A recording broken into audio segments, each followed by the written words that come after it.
Bueno, sean bienvenidos a esta clase de historia y geografía. Hoy vamos a ver lo que son los elementos de la construcción intelectual. Un tema muy interesante para empezar lo que es el inicio de la historia en este año primero de bachillerato. Sean bienvenidos a todos ustedes. Pues empezamos con lo que es la definición de historia. Pues gracias a la historia y a la escritura principalmente podemos conocer el conjunto de hechos o sucesos relacionados entre sí. Muy interesante este concepto, en verdad, porque nosotros podemos de una u otra manera relacionar qué, fuentes de análisis, lugares y tiempo. Todos los momentos que nosotros conocemos como historia es gracias a la escritura, algo interesante, en verdad. Luego tenemos qué hechos estructuran la historia. Pues bien, la historia es muy amplia en su sentido, que van enfoques desde el espíritu social, económico, político, cultural y científico. Es decir, jóvenes, cualquier tipo de campo que nosotros investiguemos tiene que contener un sentido histórico. Curioso, ¿verdad? Bueno, ahora la historia, ¿qué me permite a mí? Principalmente, conocer las fuentes de la historia. Una de ellas es que son cualquier resto material, sean joyas, vestidos, armas y cerámicas, o documentos escritos, en este caso, cartas, testamentos o prensa. Orales también, en el caso de las entrevistas y los discursos, gráficos audiovisuales, pinturas, grabados, fotografías y películas. Es decir, amigos, que la historia es muy rica en sus fuentes de contenido científico, y para ello lo hemos clasificado en dos tipos, primarias y secundarias. En las primarias encontramos los restos materiales, como podemos ver, cerámicas, podemos observar también lo que son restos de monedas, espadas, e inclusive documentos también escritos, como parte de las fuentes principales primarias. Luego podemos también observar los documentos también de tipo oral, serían las grabaciones como lo estamos escuchando en este momento, los gráficos, las pinturas, inclusive los documentos que guardan un gran trayecto histórico a través de la misma. No olvidemos que las fuentes de la historia te permiten a ti tener todo lo que encuentres en tu casa con un valor histórico y científico. Ahora, ¿cómo puedo llegar yo a saber si realmente la historia es científica? Fácil, aplicamos el método histórico científico. ¿En qué consiste? En plantear preguntas, ¿por qué, para qué y para qué me sirve esto? Que lo llamamos hipótesis. Luego tenemos la información. A recabar las fuentes históricas, como decían realmente, las primarias y secundarias tienen incidencia en esto. Luego vamos a valorizar la información de estas fuentes para poder concluir yo con la misma. Es decir, nosotros tenemos que tener un camino para iniciar el origen, las causas, los efectos y sobre todo el contenido del aporte histórico a la sociedad. Entonces el método histórico te ayuda a elegir el tema, formular una hipótesis, revisar el estado de la situación de tu estudio, recurrir a fuentes, también recolectar, analizar, sintetizar y finalmente tener la gran respuesta, si tu investigación fue positiva o negativa. Ánimo, invito a que hagas un tema histórico utilizando este método, hay que tirarlo. Luego tenemos las ciencias auxiliares de la historia. Obviamente, la historia necesita de muchos aliados o amigos que pueden relacionarse entre sí. Uno de ellos es la antropología, que son los hábitos, las costumbres, las relaciones. Es decir, cómo se relacionaba la gente de antes, de hoy, y cómo ha sido ese evolucionar de la historia. La geografía, los lugares, los hechos históricos, determinar en qué ciudad fue, qué país, en qué continente. La geología, jóvenes, la evolución del planeta. ¿Cómo es esta evolución tan importante y tan curiosa? La paleontología, nosotros vemos fósiles, osamentas, y queremos saber la historia o de qué antigüedad estamos hablando. También nos llama mucho la atención los restos materiales de prehistoria, la arqueología, las ciudades arcaicas, el patrimonio que tenemos en nuestra ciudad.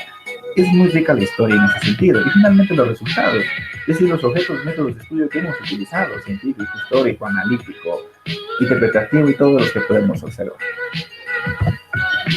Recuerda, como dice Heródoto, el primer historiador de la historia griega y sobre todo el que en sus libros destaca la guerra entre griegos y persas. Bueno, en este caso, gracias a Heródoto podemos conocer la periodización de la historia. Es decir, jóvenes, vamos a conocer cómo comprendía de mejor manera el desarrollo de la historia universal.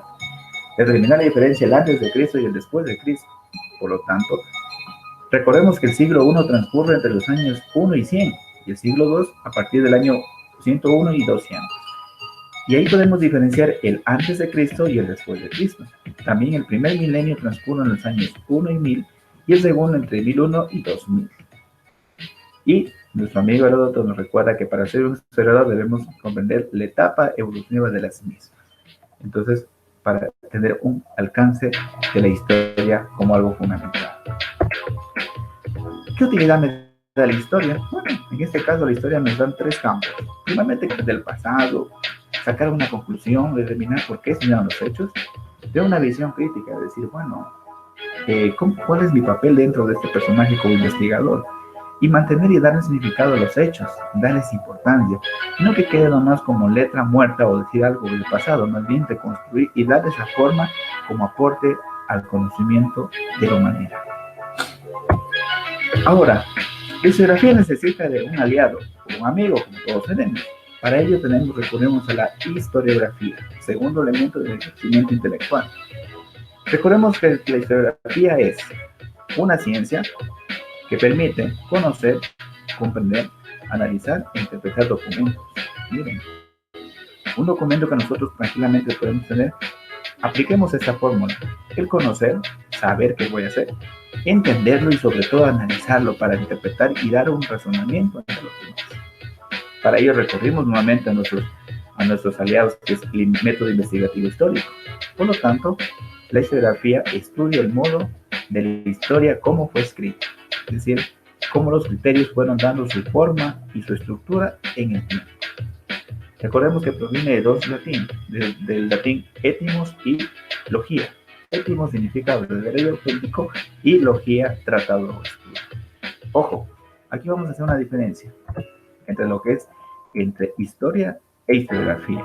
La primera, que estudia hechos del pasado mediante fuentes primarias y secundarias, y la historiografía es la manera de cómo estudiar los criterios formulados por los historiadores. Es decir, jóvenes, que la historia es lo que está establecido a través de la escritura, o también lo que se establece a través de una fuente primaria, que es un vestigio o un hallazgo. Y la historiografía es el contenido científico de estos contenidos.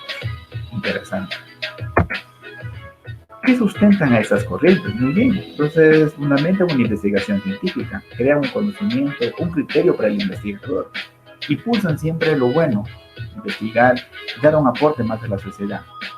Y ojo, en los siglos XIX y XX alcanza su mayor expansión. Ahora vamos a conocer cuáles son estas grandes corrientes historiográficas, que se conocen como las corrientes del pensamiento.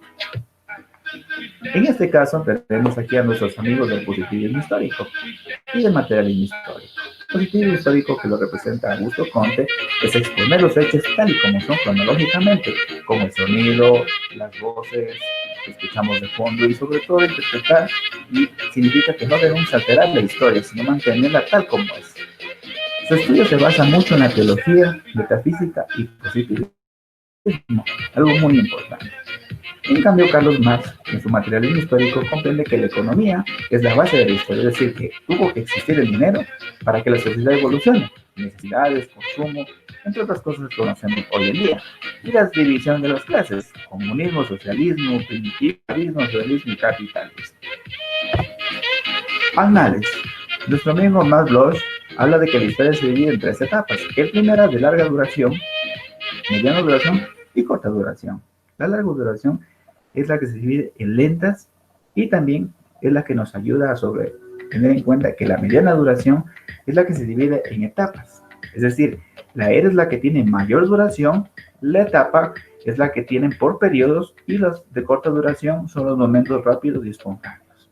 Entonces, miren, tiene razón Marx, no se equivocó, y nosotros vemos acontecimientos que tienen de larga duración, de corta y también esporádicos.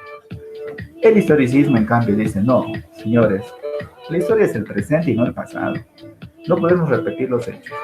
Benedetto Croce es el que se opone siempre a que se reconstruyan los hechos, y más bien piensa en una historia del presente hacia el futuro, ¿verdad? Y sobre todo, interesante por parte de estos grandes pensadores del historicismo. Y finalmente tenemos a este señor, Carlos Ginzburg. Carlos Ginzburg, en cambio, trata que la historia es muy rica en cultura, miren, y arte. ¿Será nos preguntamos, ¿realmente Carlos Guillermo tiene sentido en el método formular que la historia es válida por la cultura? Pues tenemos grandes patrimonios culturales de la arquitectura, en nuestro país muchas ruinas arqueológicas, también la riqueza de la arquitectura colonial. Y en cambio él manifiesta que la historia es un proceso secundario, es decir, que más importante es la historia de cultura y se contrapone con los que anteriores que manifesté. Ojo, ellos tienen también opositores, como en todo debate hay la oposición, y uno de ellos es la escuela, las corrientes historiográficas en contra. Es decir, los que definen a la historia como teoría y los que definen a la historia como la filosofía. Miguel de Cervantes es uno de ellos, el cual le hace la formulación a la historiografía. Bueno, le pregunta, ¿cómo es la finalidad de la historia? ¿Con qué validez tiene? Y Engels, en cambio, es más radical y manifiesta cómo y por qué de los procesos históricos. Es decir, que le formulan a los 5 pensadores del historicismo replantear estas interrogantes. Es decir, que Miguel de Cervantes y Engels son más radicales en lo que piensan y que la historia marca siempre un hecho. En el caso de Miguel significa el final de la historia. La historia siempre la construimos todos los días y en la idea que nosotros nos marquemos, el autor que nos haya simpatizado, las cosas que a nosotros nos gustan, ánimo, chicos, nada está terminado y siempre reiniciamos de la mejor manera con buen sentido. Te agradezco por tu atención y nos vemos en una próxima.